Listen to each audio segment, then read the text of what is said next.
다시 마태복음 성경 공부를 하는 날입니다. 오늘도 성경을 읽어가면서 마태가 유대 공동체에 그리고 성령께서 우리 그리스도인들에게 무슨 말씀을 하시는지를 들어보도록 하겠습니다. 함께 기도합니다. 하나님 아버지 감사합니다. 하나님의 자녀가 되어서 주의 말씀을 받으며 살게 하시고 주의 말씀을 통하여서 우리의 미래를 생각하면서 살게 하심을 감사합니다. 우리가 마태복음을 읽어가는 가운데 있사오니 마태의 유대 공동체를 향한 사랑과 또 성령께서 우리를 얼마나 사랑하시는지를 생각하면서 이 글을 읽어가게 하여 주시고 또 믿음이 굳건해지며 또 우리를 위하여 희생하신 주님을 더 사랑하면서 지내는 우리 모든 사람들이 되게 하여 주시옵소서. 이 시간에도 성령께서 깊은 깨달음을 주실 줄 믿으며 예수 그리스도의 이름으로 기도합니다. 아멘. 자, 오늘은 마태복음 26장 69절 말씀부터 75절까지를 공부하도록 하겠습니다. 자, 먼저 우리 지난주에 공부했던 부분 가운데 66절 말씀을 보도록 하죠. 사형입니다. 사형. 자, 사형에 해당한다 이렇게 이야기를 해요. 그리고 나서 예수님이 사형수가 되고 나니까는요, 사형수의 대접을 받는 거죠. 그게 67절 그리고 68절입니다. 이에 사형수가 되고 나니까는 예수의 얼굴에 침을 뱉고 주먹으로 치고 그리고 어떤 사람은 손바닥으로 때리고 그리스도야 우리에게 선지자 노릇하라 너를 친 자가 누구냐 하더라. 그러니까는 66절과 67절 사이에 예수를 대하는 태도가 엄청나게 바뀐 거예요. 세상 법정으로 얘기를 하면은 용의자가 이제는 죄인이 돼버린 거죠. 얼굴에 침을 뱉어요. 이 이야기 모두가 수치스러움입니다. 수치스러움이죠. 주먹으로 치고 손바닥으로 때리고 그리고 선지자 노릇해라. 그리고 네가 선지자라면은 너를 친 사람이 누군 줄 알 것 아니냐. 이렇게 이야기를 하고 있는 겁니다. 자, 69절 말씀으로 갑니다. 69절 네모를 치셨죠? 69절.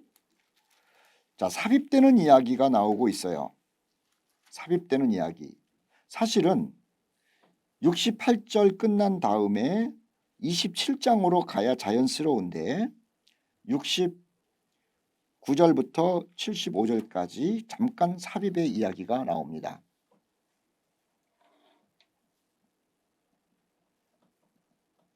자, 베드로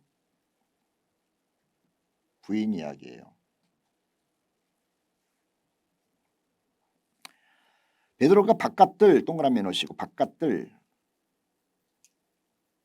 71절에 앞문 동그라미 놓으시고 장소를 참 재밌게 써놨죠. 바깥들에 앉았더니 한 여종이 나와서 이르되 너도 갈릴리 사람 예수와 함께 있었도다. 줄거놓으세요. 함께 있었도다. 함께 있었도다.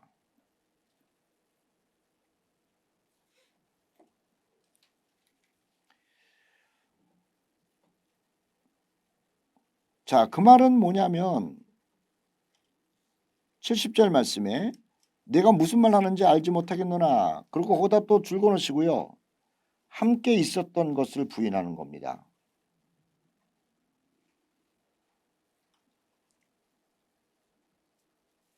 첫 번째, 함께 있었던 것을 부인해요. 자, 두 번째, 앞문까지 나아가니 도망가는 거죠. 이제 피해가는 거예요. 다른 여종이 그를 보고 거기 있는 사람들에게 이르되 이 사람은 나사렛 예수와 함께 있었도다. 자, 아까 함께 있었던 것 부인했는데 이번에는 뭐냐면은요. 나는 예수를 모른다. 아는 것을 부인해요.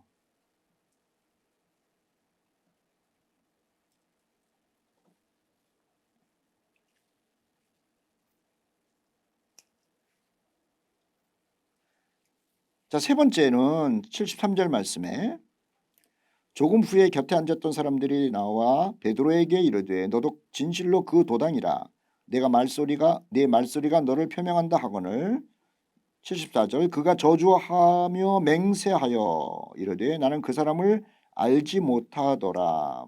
알지 못한다고 저주까지 해요. 그리고 맹세도 해요. 완강히 부인합니다. 완강한 부인.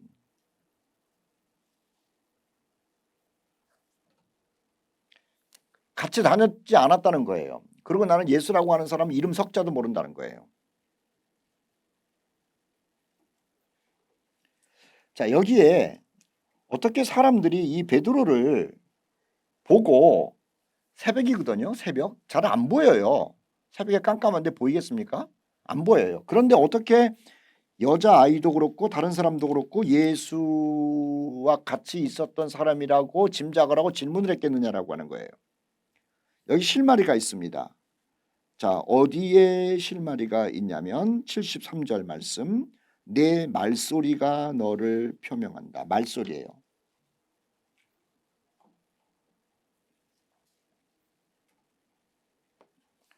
갈릴리 사투리죠.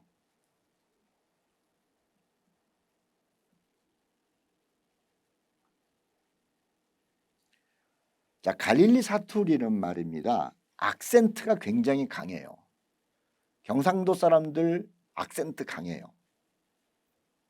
또 전라도 사람들 인터네이션이 더 달라요. 충청도 사람들 속도가 달라요.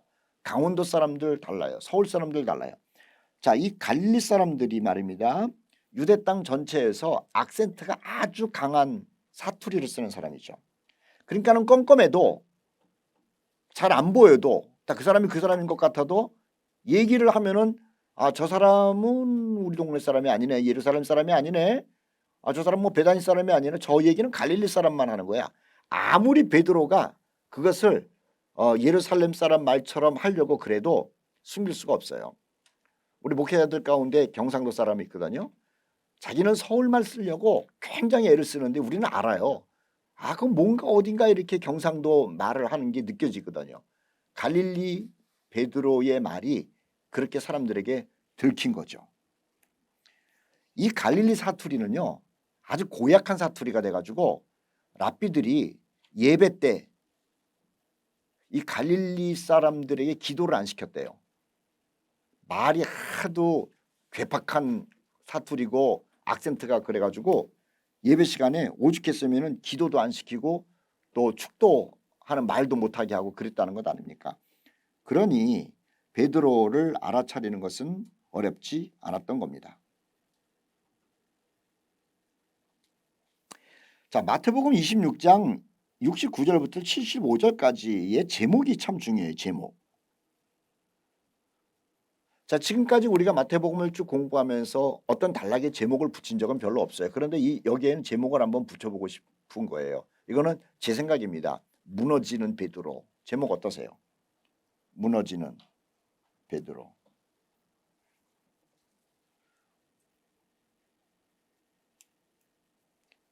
자, 두 번째 제목을 하나 더 붙여볼까요? 예수의 예언대로 성취하는 베드로. 앞에 거는 좀 납득이 금방 가죠. 베드로가 이렇게 무너지는구나. 근데 뒤에 것은 뭐냐? 예수님께서요. 26장 34절에 예언을 했어요. 네가 닭 울기 전에 나를 3번 부인하리라. 이렇게 얘기를 했죠. 3번 부인하리라.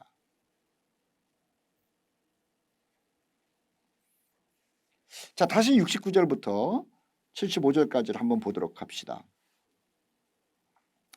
바깥들에 앉아가지고 여종이 나와서 갈릴리 사람 예수와 함께 있었다. 어쩌면 예수님도 갈릴리 사투리를 썼던 것 같아요. 그렇겠죠. 나사렛에서 자라셨으니까. 70절. 자, 이번에는 다른 색깔로 좀 신중하게 동그라미를 칩시다. 모든 사람 앞에서 부인했대요. 모든 사람 앞에서 부인했대요. 나는 내가 무슨 말 하는지를 알지 못한다. 나는 당신 그 예수와 같이 있은 적이 없다. 이거는요 부인 정도가 아니라 거짓말하는 겁니다. 72절에도 같은 말이에요. 나는 그를 알지 못한다. I don't know him. 나는 그를 모른다. 이거는요 부인 정도가 아니라 거짓말하는 거예요.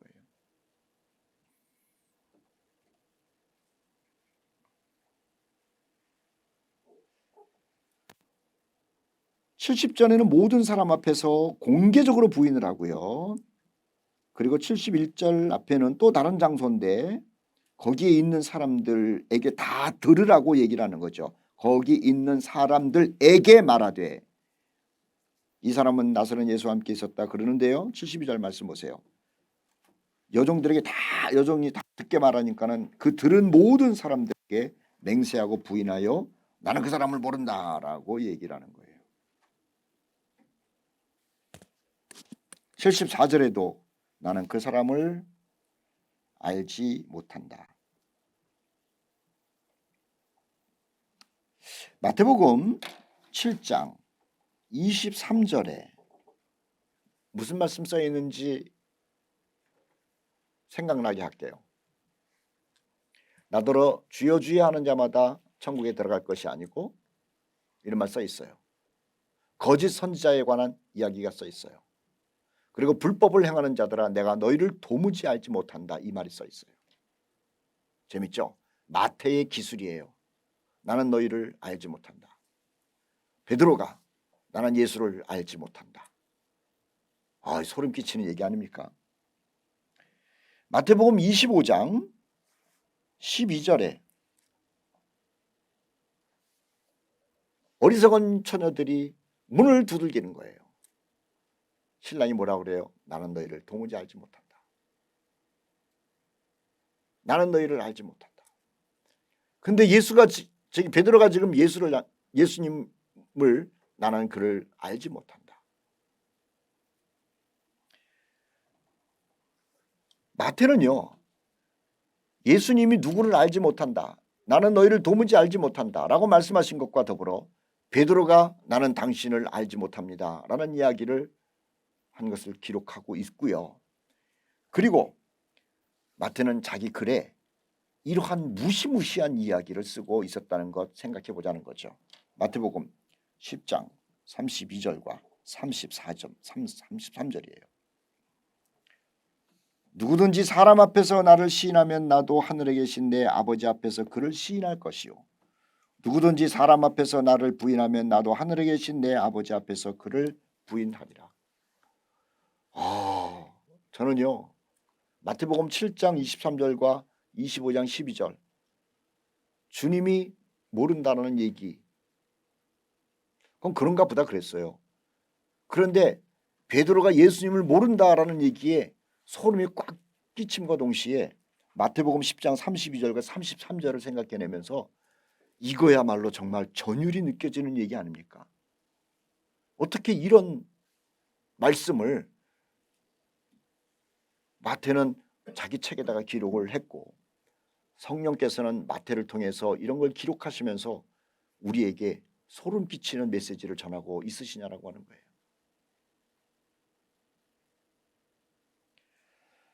자, 74절 말씀. 닭이 울더라. 동그라미 놓으시죠. 닭이 울더라. 새벽 3시입니다. 제가 생각해 본 거예요. 닭이 울었습니까? 웃었습니까?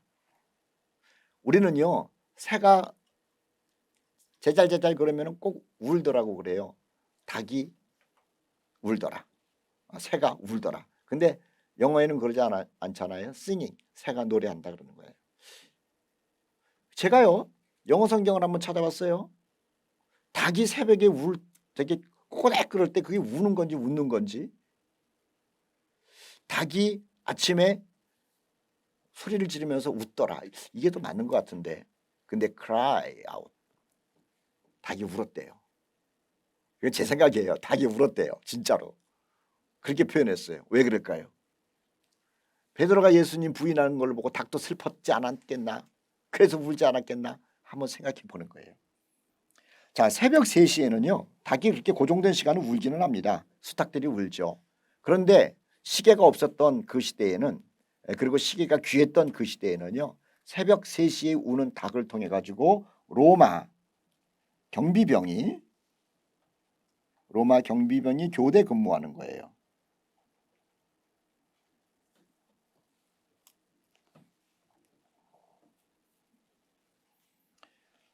경비병들이 교대 근무를 하는 그 시간이죠. 그냥 깜깜한 시간이었다는 거예요. 69절 말씀부터 74절까지 베드로의 부인 이야기가 진행되는 그때는 말입니다. 75절 읽기 전에 또 한번 생각해 볼까요? 주님은 누군가가 필요해요.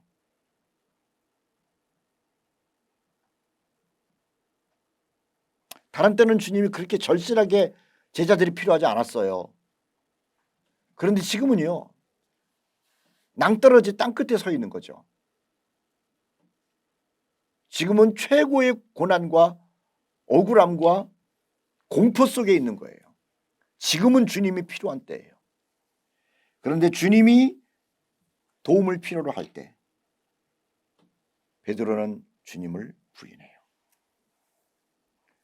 정말 필요로 할 때 가만히 있는 것도 아니고요. 부인을 했어요. 거기에 예수님의 찢어지는 가슴,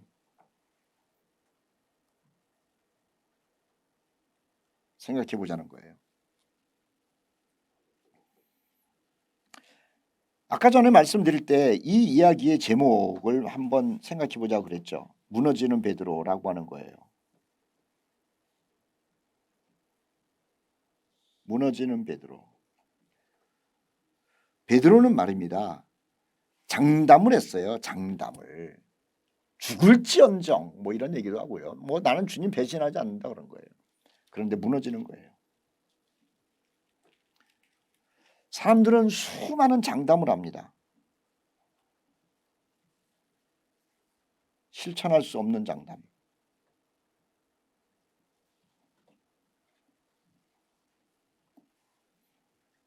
하나 배울 게 있죠.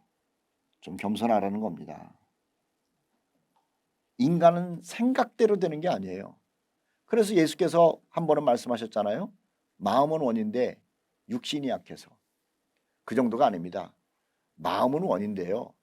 환경을 만나고 나면은 그 마음이 별거 아닌 겁니다. 다시요. 마음은 원인데 환경이 바뀌고 나면은요. 인간의 마음은 언제 어떻게 변할지 모른다는 거예요. 그래서 장담하면 안 돼요. 겸손해야 돼요. I am nothing. 나는 아무것도 아닙니다.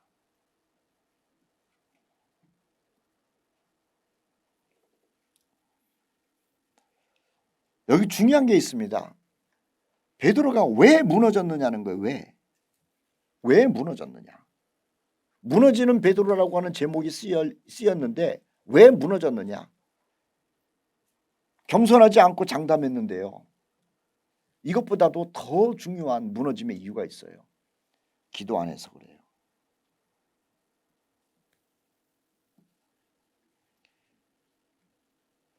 예수께서 말씀하셨잖아요. 시험에 들지 않도록 깨어 기도하라. 무너지지 않도록 깨어 기도하라. 이겁니다. 오늘 그리스도인들은 지식도 있고 경제적으로도 괜찮고 또 교회 법도 알고 있고 봉사도 하고 그런데 왜 무너지는 줄 아세요? 기도 안 해서 그래요.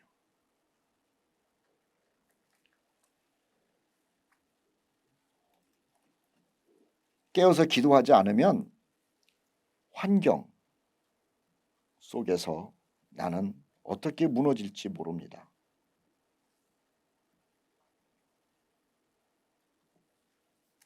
이 환경이라고 하는 것은요.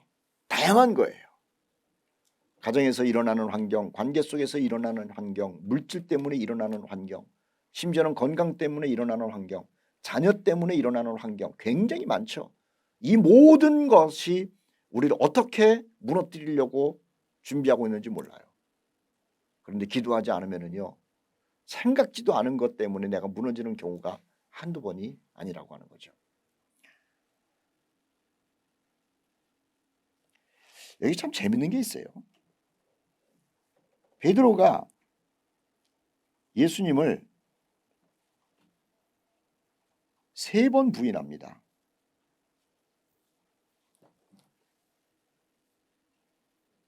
마태복음에는 써 있지 않습니다만은 베드로가 예수님을 3번 부인할 때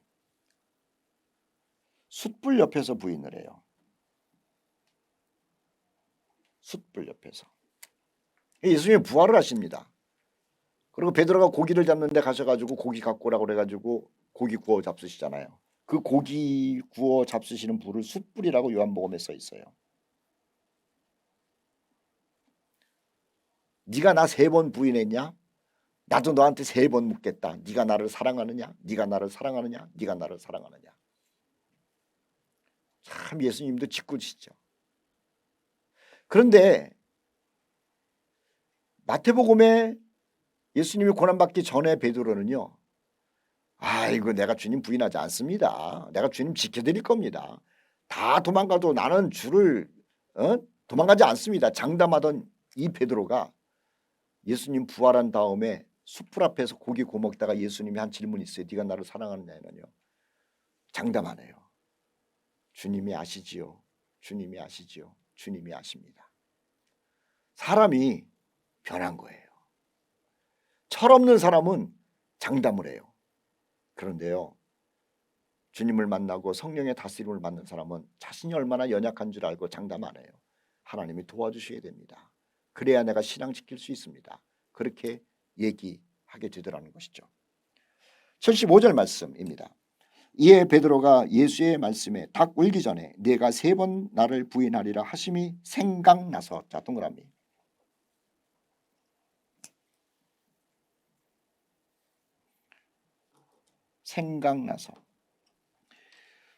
생각나서 자 통곡하고 회개를 합니다. 이 회개가 뭘까? 통곡했다. 왜 내가 장담했는고, 내가 이렇게 연약한 존재인데 내가 선생한테 못될 짓을 했다. 다 복합적인 얘기겠죠. 금방도 얘기를 했습니다마는 장담하던 베드로, 나는 거기에 가장 죄책감을 느꼈을 것 같아요. 장담했다는 거. 그리고 예수님의 말씀을 우습게 여긴 거죠. 네가 나를 3번 부인한다, 이런 얘기를. 우리도요, 예수님의 말씀을 붙들고 나서 진지하게 생각해야 되는 거지, 나의 의지 또는 나의 결심 뭐 이런 것 가지고는 할 수 있어 이렇게 생각하면 다 망하는 겁니다.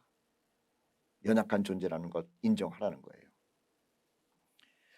이 생각나서라는 말이 있어요.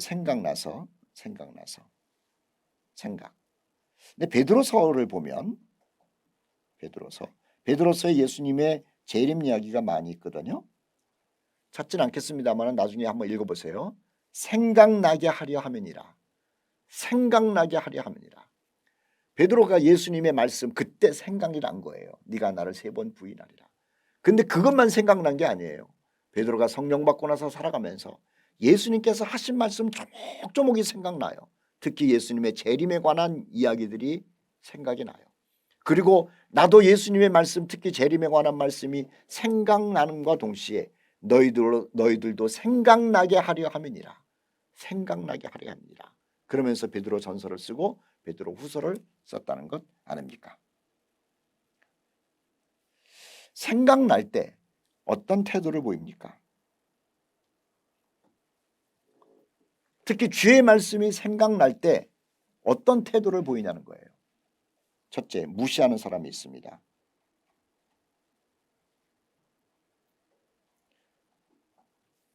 하나님의 말씀이 생각이 나는데요, 무시하는 거예요. 왜 무시해요? 환경 때문에 그것을 눌러버리는 거예요. 생각날 때 자기 의지로 재해석하는 사람이 있어요. 뭐 그게 아니었겠지. 변명하는 거예요. 변명. 세 번째, 생각날 때 회개하는 사람이 있어요. 우리는 누굽니까? 하나님의 말씀이 생각이 날 때 무시하지 않습니까? 하나님의 말씀이 생각날 때 이건 그때 그런 뜻이 아니야. 지금의 뜻하고는 맞지 않는 얘기야 라고 하면서 변명하고 있지는 않습니까? 하나님의 말씀이 생각날 때 내가 하나님의 말씀 앞에서 회개합니다라고 하면서 회개하는 사람은 아닙니까? 우리는 회개하는 사람이 되어야 되는 거예요. 자, 27장으로 가도록 합시다. 27장 1절 말씀부터 10절까지 데모를 치는데요.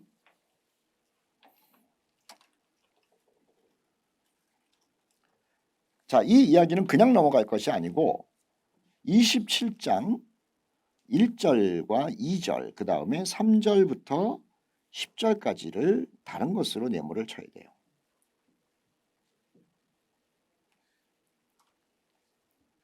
자, 27장 1절은 어디서부터 온다고 그랬죠? 26장 68절에서 온다고 그랬어요.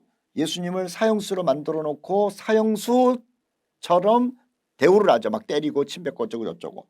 그리고 나서 27장 1절 새벽에 모든 대제사장과 백성의 장로들이 예수를 죽이려고 함께 의논하고 결박하여 끌고 가서 총독 빌라도에게 넘겨주는 겁니다. 27절 앞에 새벽에 동그라미 놓으세요. 1절에.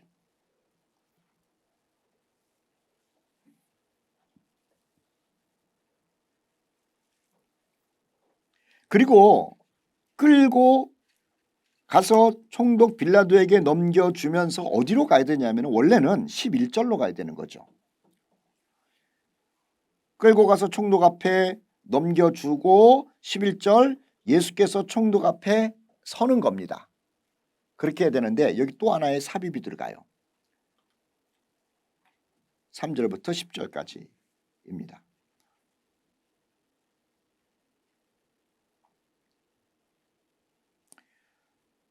3절 그때에 예수를 판 유다가 그 정죄됨을 보고 스스로 뉘우쳐.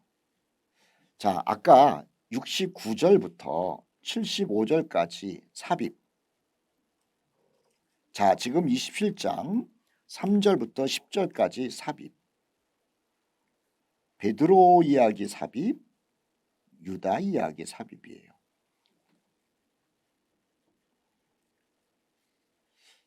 아주 비슷한 얘기인데 결과가 달라요. 3절 말씀에 그의 정죄됨을 보고, 자, 아주 중요한 내용 동그라미를 해놓으세요. 스스로라는 말입니다. 스스로. 뉘우쳐. 이 뉘우쳐라는 말이 영어로 무슨 말이냐면 리몰스라는 말이에요. 리몰스. 영어를 써서 죄송해요. 그런데 이해를 시키기 위해서 그래요. 리몰스는 후회한다는 말이에요. 후회한다. 크게 반성한다는 거예요. 크게 반성한다. 잘못을 인정한다.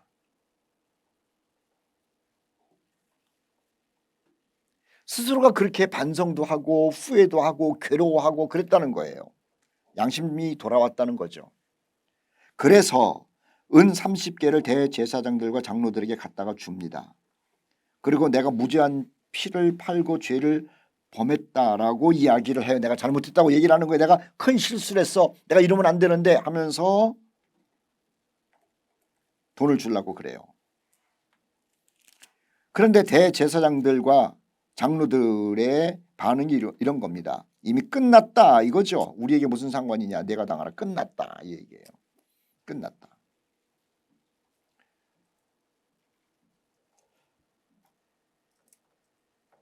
후회하고 크게 반성하고 잘못했다고 얘기를 하는데요. 대제사장과 장로들은 끝났다라는 겁니다. 그건 네 문제고 라는 거죠. 자신들의 목적을 성취했다는 거예요. 5절 말씀. 이러지도 저러지도 못한 이 유다는 은을 성소에 던져 넣고 물러가서 또 동그라미 스스로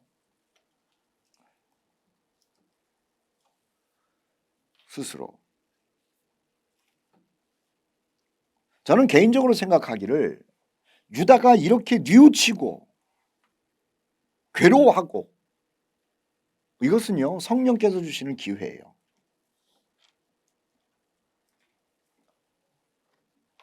어떤 사람이 그렇게 얘기를 하지 않습니까? 유다가 없었으면 예수님이 대속사역을 이룰 수 없었다. 맞아요. 그 유다는 희생자다라고 얘기를 해요. 그러므로 유다는 지옥 가면 안 된다. 왜냐하면 구속사역을 이루는데 큰 역할을 했기 때문에. 이게 유다복음서에서 얘기라는 무슨 개벽다구 같은 얘기이기는 한데요. 그런데요. 생각해 보자는 거예요. 정말 유다는요. 지옥 가면 안 되는 게 아니라 지옥 안 갈 수 있는 기회를 놓친 거죠. 성령께서 지금 유다에게 찾아가가지고 괴로움을 주는 겁니다. 너 잘못했다. 너 실수했다. 큰일을 했다. 이게 무슨 일이냐. 그래서 유다가 얼마나 괴로웠습니까. 그래서 스스로 괴로워하는 뉘우침. 다윗이 밧세바를 범했고 우리아를 죽였어요. 스스로 괴로운 거예요. 성령께서 그를 괴롭게 한 거죠. 그러고 나서 그는요. 그 괴로움 가운데서 하나님께 회개를 하고 살려달라고 그런 거예요. 근데 이 괴로움 가운데 일로 갈 건지 절로 갈 건지, 다시 말하면 성령께서 괴로움을 주셨을 때 이 길로 갈 건지 저 길로 갈 건지 선택을 해야 되는데 자살의 길을 스스로 선택해 버린 거예요.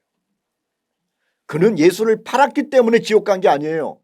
성령의 역사로 회개의 기회가 있었음에도 불구하고 회개를 안 하고 스스로 죽음의 길을 간 거예요.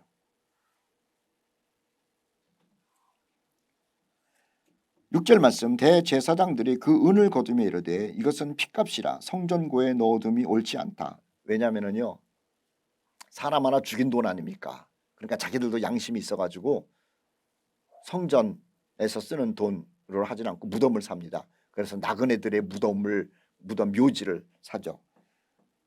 자, 그런데 그 이야기가 아주 흥미로운 겁니다.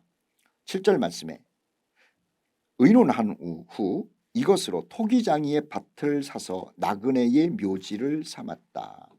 이것을 사도행전에서는 1장, 사도행전 1장에서는요 19절 말씀에 아켈다마라고 그래요. 아켈다마. 핏값으로 산 나그네의 묘지라는 말입니다. 공동묘지라는 말이에요. 아켈다마.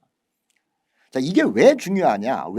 마태복음에 있어서 이 토기장이 의 밭을 사서, 그러니까는 제사장들이 은 30개를 가지고 땅을 샀어요. 근데 그 땅 주인이 누구냐면 토기장이라는 거예요.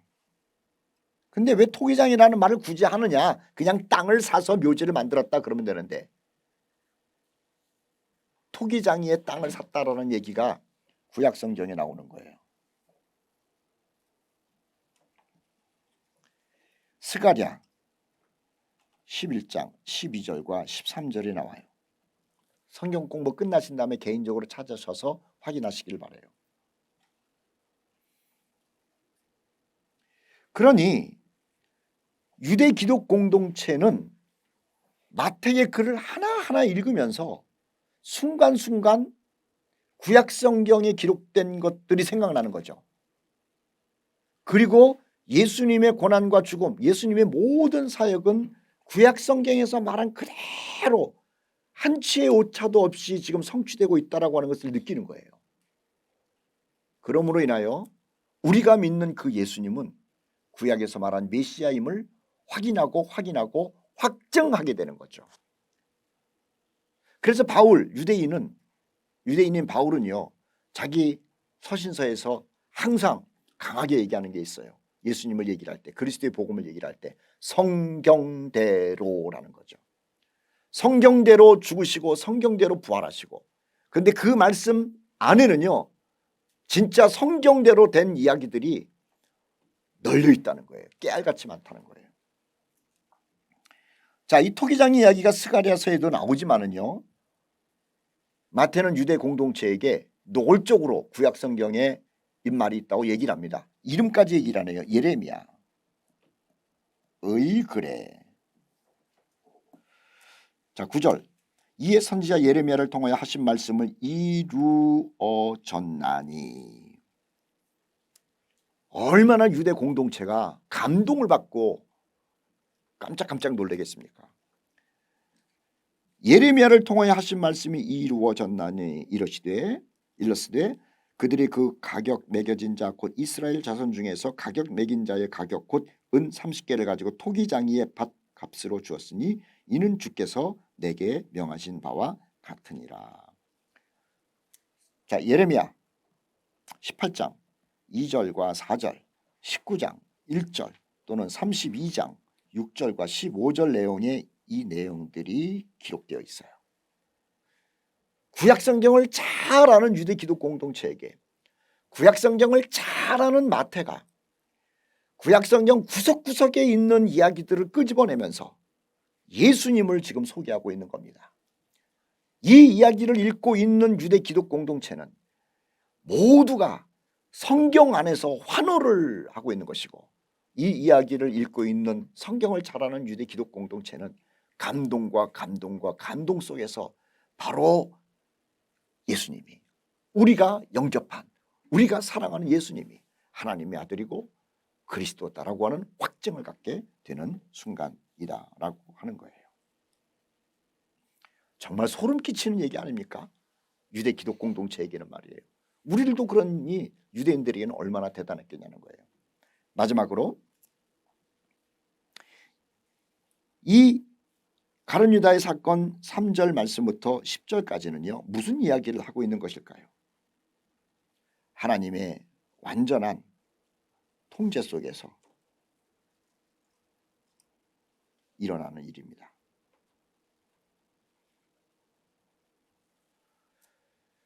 마태는 마태복음을 하나하나 기록하면서, 특히 예수님에 관한 이야기를 기록하면서, 물론 다른 얘기도 마찬가지예요. 하나님의 완전한 주권을 얘기를 해요. 하나님의 주권.